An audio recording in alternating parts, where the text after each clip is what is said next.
One of Jed Hoyer's main missions in this offseason before the 2026 season begins is to work on the bullpen. He wanted to revamp the Chicago Cubs bullpen. He has made it very, very clear you can never have too many arms. We're going to grade how far this bullpen has come so far and what else still needs to be added. We're going to talk about it all right after this.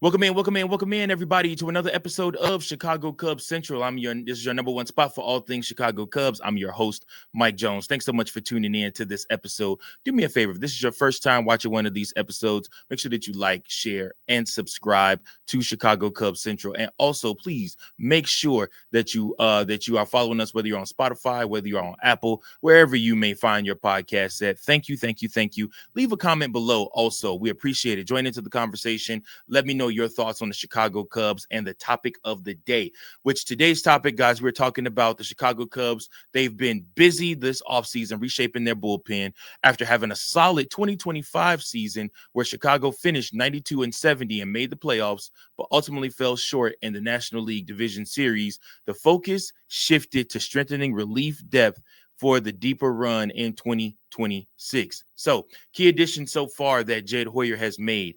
Hunter Harvey, first and foremost, right-hand pitcher. Harvey signed a one-year deal with Chicago for 2026. In 2025 season with the Royals, he was limited to 12 games due to injury, but excelled in his limited workload. 10 and a one-third scoreless innings, 11 strikeouts, and posted a very low whip of 0.656. He's a high velocity arm with a fastball that still averages between 96 to 98 miles per hour, though his workload was tiny in 2025. So once again, you look at somebody like Hunter Harvey, he is somebody that has huge upside for the Chicago Cubs, but he also comes with health risk. If he stays healthy, he can provide a late inning juice Chicago lacked last season. Next up, we look at Hoby Milner. Hoby Milner, I mentioned him before. He's a left-handed pitcher. Milner's 2025 campaign saw him make 73 relief appearances, going 3 for 4 with a 3.84 ERA and producing strong ground ball rates. Lefties hit just 208 off of him. He showed effectiveness against left-handed batters. So, again, he is somebody that's dependable. He's a southpaw, and he has durability. Proves useful in his multi-lefty matchups. So he is somebody that you could depend on when it comes to facing big lefty bats, or if you just need to get the outs, he is somebody there to make sure that those outs happen.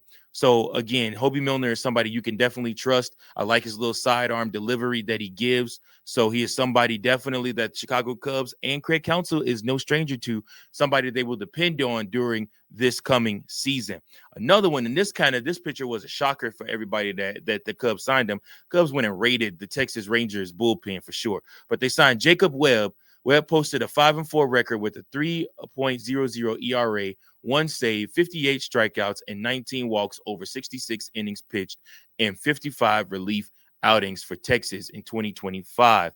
He's a career reliever with a 2.99 ERA across 247 MLB games. This guy is a true late inning arm with dependability and somebody that can give you multiple relief outings and allow you to be able to rest easy when you got to pull your starter out the game. He's a true late inning arm with strikeout ability, solid addition, especially in high leverage spots, which the Chicago Cubs have not had anybody in those high leverage spots since they traded Mark Leiter Jr.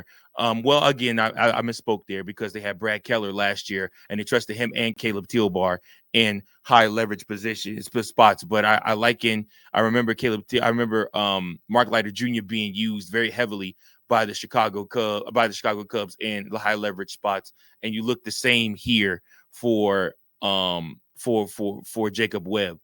Now, next up is Phil Maton. I've talked about him before. Maton comes in on a 2-year deal after posting one of his best seasons in 2025.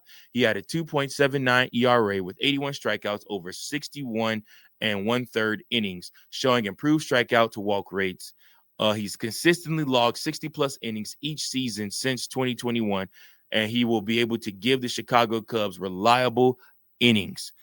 He's a veteran depth with a strong strikeout profile, as well as someone who is ideal for middle to late innings. So he is somebody that consistently will give you middle to late inning relief, and you can trust him. So I like the additions that Chicago Cubs have made, y'all. Let's make no mistake about it. And then let's look at what they've done with their existing relief pitchers who are still a part of the team or re-signed with the team on deals. So Caleb Thielbar is returning. He's a lefty. He returned and revitalized his career in 2025 with Chicago, posting a 2.64 ERA, a 0.879 whip, 56 strikeouts, and 58 innings over 67 appearances. He's a quiet workhorse in 2025 who profiled as another reliable left-handed bridge arm. Then, of course, there was Daniel Palencia, who took over high leverage work in 2025, finishing with a 2.91 ERA and 23 saves, striking out 110 batters. The takeaway from him, the breakout closer piece, if he's consistent, Chicago's bolster to their back end that they desperately need. We're going to talk about that because the Chicago Cubs do desperately need to add a backup piece. But Dane Palencia is somebody that could potentially serve in that role for the Chicago Cubs. Next up, we look at Colin Rea. Colin Rea spent most of 25 as a starter, finishing as a starter, but he wasn't used primarily in relief. But he is a versatile swing man, more than traditional late inning reliever. He is somebody that is dependable and that just got flat out outs for the Chicago Cubs. He did what he had to do to get outs for the Cubs and make sure that the team was able to be successful. Now, after that, who else do we have? We have Javier Assad. Assad's 2025 really wasn't much to rein in about because he was injured. He's a depth option, but he is not proven to be a late inning force yet. He is somebody that the Cubs wanted to use in the starter position, but he struggles to get outs. But in relief, he might find a little bit more success, especially with that pitch mix that he has. So he's definitely somebody that you want to see have success in 2025. So according to Fangraphs 2025 projections, many Cubs bullpen arms were solid but not elite in 2025, according to Fangraphs. But they do have the ability to improve and get even better in 2026. So that question leads us to this question: is it enough? What are the strengths that the Chicago Cubs added? The Chicago Cubs added bullpen presence with veteran presence with Maton, Milner, Webb, and bring track records of quality innings. And then they have added left-handed balance with Thielbar and Milner, giving strategic matchup flexibility. And then, of course, the high upside velocity, which is Harvey, which adds strikeout juice if he can stay healthy. Now, what are your concerns? With all of these guys, there's injury concerns. Some of these guys are older. Majority of these guys have had bad injuries in the past that have kept them out, if not half to whole seasons. So there is that portion of it for the Chicago Cubs. And then you also look at the consistency variance. Webb and Milner are good, but not elite in leverage situations historically. And then, of course, there's a lack of a true shutdown closer upgrade. So Palencia was great in 2025, but adding a proven top tier closer like a perennial all-star bullpen arm could help the Cubs reach the next tier. So that is still out there for the Chicago Cubs and what they're needing to do. So what are they missing?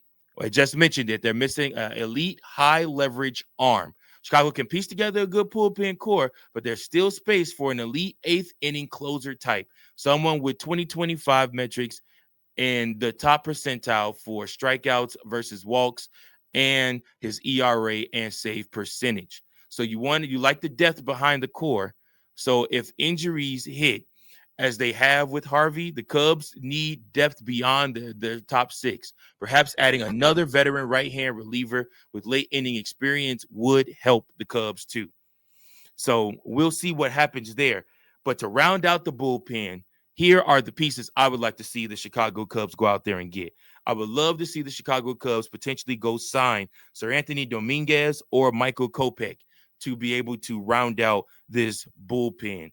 They need velocity, and they both have that plus closing experience. So, Jed Hoyer, you need to get on the phone and make it happen with one of those guys, because both of those pieces literally look like they could be out there for the Chicago Cubs taking. So what are your thoughts? What do you think on the additions the Chicago Cubs have made to their bullpen, and what do you think they still need to add? Is this bullpen elite, or do they need to keep going? We'll see what happens. But listen, I appreciate you guys for tuning in to another episode of Chicago Cubs Central. Make sure that you like, share, and subscribe so that you never miss any other updates. And of course, whenever there's a free agent signing, we'll be right here, Johnny on the spot, to break it all down for you. I appreciate you guys. Until next time, thank you for making Chicago Cubs your number one spot. Go Cubs, go. Peace. Thank you for watching another episode of Chicago Cubs Central, the number one spot for all Chicago Cubs content. Remember to like, share, subscribe for more Cubs content.